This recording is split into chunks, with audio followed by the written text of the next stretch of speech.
మనకి ఎప్పుడైనా దోమ కుట్టినప్పుడు మీకు ఏమనిపిస్తుందండి? నొప్పి బాధ కలుగుతుంది. ఏమంటారు అప్పుడు? దోమ కుట్టింది పాక్ అని వేసేస్తారు కొంతమంది అవును. అయితే.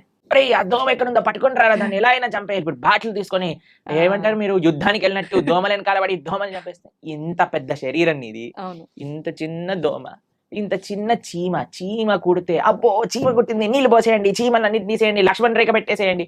హ్మ్. ఇంత పెద్ద శరీరంలో ఏదో ఒక మూలన ఇంత చిన్న నొప్పి వస్తేనే భరించలేని మనము హ్మ్. ఒక ప్రాణిని ఒక కత్తి తీసుకొని గొంతు కోసేసి అది విలవిల్లాడుతూ రక్తం కక్కేసి అలాంటి నొప్పి వేరే వాళ్ళకి ఇవ్వడానికి ఎలా సిద్ధమవుతామండి ఒకసారి చెప్పండి? హ్మ్. ఏమంటారు మీరు రైట్ అంటారా? మనం ఇంత చిన్న నొప్పిని కూడా భరించలేమాయే. కానీ మనం ఏ ప్రాణిని ఎలాగైనా హింసించొచ్చు అనే భావనొస్తే హ్మ్. రేపొద్దున అది విస్తీర్ణం అవుతుందనమాట.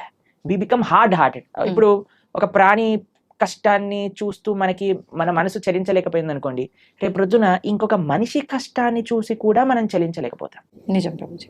మన తోటి ఉండే వాళ్ళ కష్టాలు అసలు కష్టాన్ని అర్థం చేసుకొని మనస్తత్వం వచ్చేస్తుంది. హ్మ్. కష్టం ఎవరికైనా కష్టం కదండీ! అవును. ఒక ప్రాణిలో కష్టం చూడని వాడివి మనిషిలో కష్టం ఎలా చూడగలుగుతున్నావు? హ్మ్. మనిషిలో కష్టాన్ని చూసిన వాడివి ప్రాణిలో కష్టాన్ని ఎందుకు చూడలేకపోతున్నావు?